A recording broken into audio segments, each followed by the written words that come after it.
Noong May 23, 2017, formal nang nagsimula ang Marawi Siege dahil sa kaguluhan. Nilagdaan ni Pangulong Rodrigo Duterte ang Proclamation No. 216 na nagsususpinde sa right of habeas corpus at nagdeklara ng batas militar sa buong Mindanao. Ang Marawi Siege ay isa sa mga pinakamahabang labanan na naganap sa Pilipinas sa kasalukuyang panahon.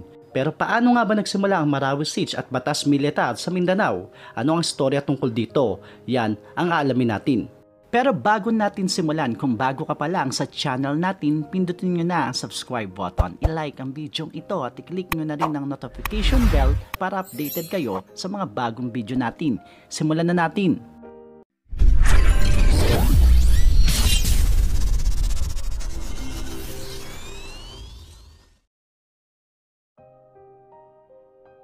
Ang Battle of Marawi o Marawi Siege ay bahagi ng dekada ng kampanya ng gobyerno upang sugpuin ang terorismo sa Pilipinas. Bukod sa pagtugi sa mga kasapi ng Abu Sayyaf o ASG, kinakaharap din ng mga pamahalaan ng pagsugpo sa Maute Group, isang local terrorist group sa Lanao del Sur na pinaniniwalaang may kaugnayan sa Islamic State o ISIS.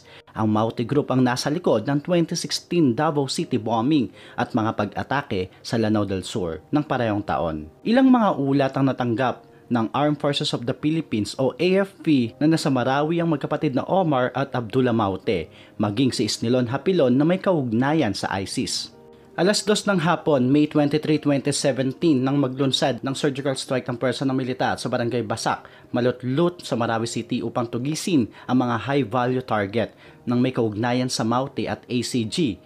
Nagkapalitan ng potok ang mga pwersa ng militar at terorista. Pasado alas 5 ng hapon nang may ulat na nakubkob ng Maute ang Amay Pakpak Medical Center sa lungsod, maging ang Marawi City Jail. Dalawang pagsabog ang naitala sa Dinsalan College at St. Mary Church. Bago magmadaling araw habang nasa Russia para sa isang state visit, tuluyang sinuspinde ni Pangulong Duterte ang right of habeas corpus at idineklara ang batas militar sa buong Mindanao. Madaling araw ng May 24 nang isailalim naman sa lockdown ang Davao City.